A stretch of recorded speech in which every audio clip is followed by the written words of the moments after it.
Hello, I'm Dr. Paul Marcille. I'm a licensed clinical psychologist and a former university dean and professor. I'm the past president of the California Psychological Association and the current president of the Santa Clara Psychological Association. And I also represent the American Psychological Association as a federal advocacy coordinator, lobbying in Sacramento and California, and Washington, D.C. rather, for mental health issues. I have some 30 years of clinical experience working with young people, and today I'd like to share with you some information and some concerns about the use of technology and smartphones by young people and also by adults. As we're all aware, technology has advanced tremendously in the last 30 years. Most of the human population is now connected to the internet. Most of us, including very young children, have smartphones, enabling them to be in contact and constant communication with their parents, family, and friends. Technology has allowed us all to continue to study and to work despite the COVID pandemic, and technology has created new professions and new career opportunities for young people. Few of us can imagine a world today without all the technological devices, the cell phones, personal computers, automated systems, global positioning systems, and other devices that have improved our lives tremendously. However, technology has increased so rapidly and has become such an invasive and integral part of our lives that we're not necessarily aware of the psychological and neurological consequences that they produced. So today I'd like to talk about the impact of technology, and particularly smartphones, on the lives and the brains of young people. I spent most of my career working with teenagers and young adults whose brains are still developing. We now recognize that the human brain develops not only during childhood, but well into adolescence and early adulthood. During childhood and adolescence, while young people are developing physically and emotionally, they're also developing the intellectual capacities in their brains. Brains are being constantly rewired. We're each born with 80 to 100 billion neurons that make up our brain and that form trillions of potential connections and are constantly in flux and changing based on our experience. Experiences and learning modify the brain on a daily basis. And technology, and in particular the smart devices that most of us carry around with us, are actually modifying our brains as well. For young people whose brains are significantly in flux, these changes can be quite significant. For example, the hippocampus, which is at the back of the brain, contains specialized neurons for mapping spatial dimensions. This area of the brain helps us to identify where we are at any one point in time, helps us to navigate through the rooms in our house, to remember which cabinets, which drawers we've stored things in. And it's allowed us to remember how to get from point A to point B. However, many of us now automatically enter our destinations into GPS systems on our phones or in the car and have little knowledge about where we're actually going. So this is a simple example of how our brains are being modified by technology. It's obviously efficient, but what do we do if the technology ever stops working? And how might the lack of development of the spatial abilities in our brain negatively impact other skills? So let's talk a little bit about smartphones. These are amazing devices that have a multitude of functions that on rare occasions when we misplace them, we often panic because it contains all the contact information of our family and friends, the apps we rely on, our schedules, it's our electronic wallet, and our connection to the world. It's become such an ubiquitous part of our lives that if I suggested to you right now that you might have misplaced your phone, I'm sure you'll start checking your pockets and reaching for it. So I'm not here to condemn technology or smartphones, but simply to suggest that we should examine our relationship with technology and these devices. Dr. David Greenfield, who's the founder of the Center for Internet and Technology Addiction, and who's also a professor at the University of Connecticut, has developed a smartphone compulsion test, which I would encourage each of us to take. What you'll probably learn is that you spend a tremendous amount of time with your phone. The average American checks their phone about 50 times per day, and for young people, that average is well over 100 and even 200 times a day. We believe that Americans spend more than 4 hours a day on their phone, which adds up to 105 hours a month, and a full 56 days each year. 80% of people, and I would suggest that that figure is even higher among teenagers, report that they keep their phones near them and check it 24 hours a day. Many of us use our phones as an alarm clock and keep it near us while we sleep.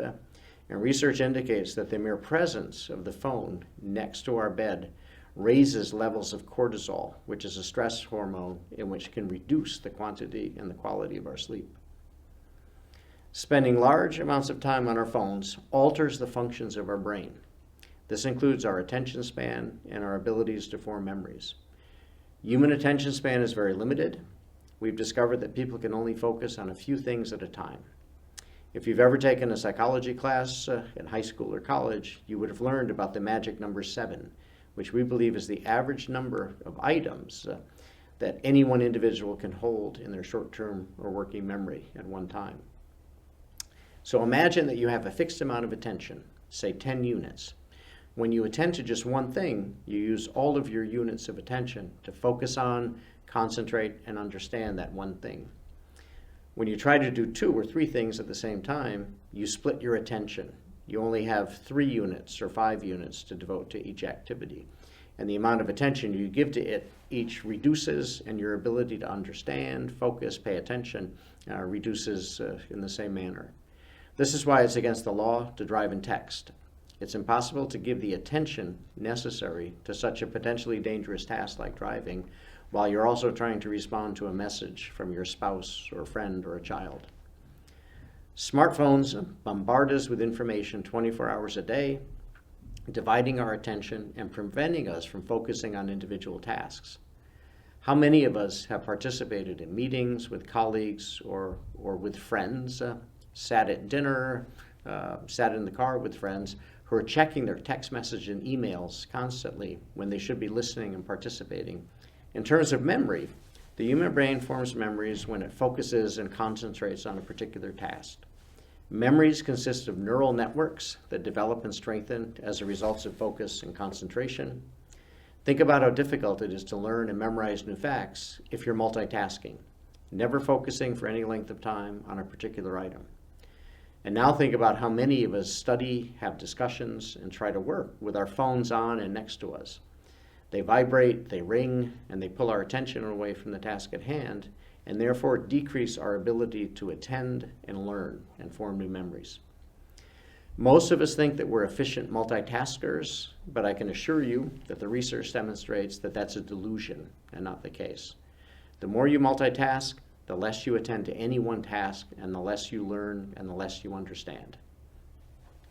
Now, many young people and adults would argue that their phones enable them to maintain contact with their friends around the clock, but we're now discovering that smartphones actually may have a negative impact on social skills and the development of real social networks. One of my colleagues, Dr. Jean Twenge, who's a professor at San Diego State University, has documented the broad impact that smartphones have had on young people's emotional, social, and intellectual development. Professor Twenge has documented that young people who have grown up with smartphones, the generation that she calls the I generation, are maturing slower, they're getting jobs later, driving later, dating later, having sex later, and learning to socialize later. Most young people use some form of social media to maintain contact with one another. Things like Instagram, Snapchat, Facebook, or simply text messaging with their friends all hours of the day and night. We would think that this would allow them to have better social contact and social support. But ironically, young people today report feeling more depressed and more socially isolated than ever. As I mentioned earlier, what Dr. Twenge has discovered is that the age when young people first start to work, to have a boyfriend or girlfriend, to have sex, to drive, to move out of the home and separate from their parents is appearing later and later. And many of us do believe that this is partially the impact of technology and smartphones. So many of us listening to this will remember reading books for pleasure and while in school. Ask any young person today how many books they've read recently, and I assure you that most will answer none. Young people receive and consume information on the internet and over their phones, and this information often comes in very small bites. bite-sized informatics, which often contain no peer review, no critical evaluation for accuracy and substance. This appears to be shortening the attention span that young people have for attending to and understanding information and complex topics. It's leading to a reduction in the capacity to think critically and analyze the information they're learning about. Simply asking Alexa or Siri a question about a complex issue is not going to provide a detailed and nuanced response, exposing all sides of an issue. So I'm not completely comfortable using the word addiction when it comes to the use of smartphones and technology. However, any parent who's attempted to get their son or daughter to turn off their phone or to take it away will have witnessed some violent reactions, often similar to those that we see when a drug addict can't get access to their substance of abuse. Neurologists and neuropsychologists now know that addiction is related to changes in the brain. The limbic system, deep in the brain, has something called a pleasure circuit and consists of several structures that are stimulated when we do something pleasurable or novel. This circuit functions with the neurotransmitter dopamine, which is the natural feel-good chemical in the brain. Any new or pleasurable activity will produce dopamine in the brain, and it's dopamine which we come to crave. Smartphones, their connections to friends and families, the apps that allow us to play games, surf the internet, watch funny videos, inform ourselves about what's happening in the world, provide a constant source of dopamine and pleasure. The designers of phones and apps and social media platforms have deliberately designed these devices to keep us connected and to feed us the things that we're interested in, to connect us to other people who provide reinforcement and pleasure, and who, by the way, make millions and billions of dollars while doing so. These individuals and these companies have created devices which are incredibly addictive. So remember my earlier facts about the amount of time we spend on our phones. Think more about what else you could be doing or accomplishing with that time. One of the symptoms of an addiction is not just the compulsion to use a substance or perform a behavior, but it's also the impact or the negative impact that that behavior has on other areas of your lives. Who among us hasn't witnessed couples who are out to dinner and who spend the evening looking at their phones rather than talking to one another? Or families who spend an evening together with each one staring at their devices and not speaking to one another. 1 out of 10 Americans have reported that they even check their phones while having sex. Now, I don't want to come across with a message that we should all throw our phones away. First of all, none of us would do so, as they're such a useful and helpful device in our lives. But we should educate ourselves about the potential harm that these devices may be causing and develop strategies to help us enhance our lives with these devices rather than hinder them. So let me provide some simple examples. One of the best ways of getting a sense of how you either use or abuse your phone is to install a tracking app to learn how often you pick up your phone during the day and how much time you spend on it. Before doing so, it's a good idea to estimate for yourself what these figures might be and then verify it with an app. The Moment app for iPhone and the Off Time app for Android phones allows you to easily do this, to track your use and the amount of time you're spending on your phone. There's also another app called Rescue Time, which will track the time you spend on various websites. I've no doubt that you'll be unpleasantly surprised at how much time each day you spend on your phone. Next, I would suggest that you start paying attention to how and when you're using your phone. When you're working, do you constantly check it? When you're in meetings and speaking with people, particularly when you're on a Zoom or video conference call, are you checking messages and emails rather than paying attention to the conversations you're having or should be having? I suggest you make some deliberate decisions about how you want to use your phone and how you don't want to have it interfere with the important aspects of your life. I'd also highly recommend deleting all social media apps from your phone. These apps provide an almost irresistible magnet to check them constantly, to see what other people are up to post updates about yourself and what you're doing. Both of my sons love to take pictures of the places they visit, the meals they're having, the friends that they're with, but while they're doing that, they're actually not enjoying and paying attention to those activities. I'm sure you've all heard the term FOMO, or fear of missing out. Fear of missing out causes us to constantly check our social media apps to see what others are doing, compare what we're doing to them, and it increases the anxiety that we're missing out on things and decreases the pleasure we take in our day-to-day activities. Deleting social media apps from your phone doesn't mean you can't look at those. You can, but I suggest you do so using your laptop and a browser. This takes more time and effort and energy to do so, but it won't interfere with the activities that you're doing during the day.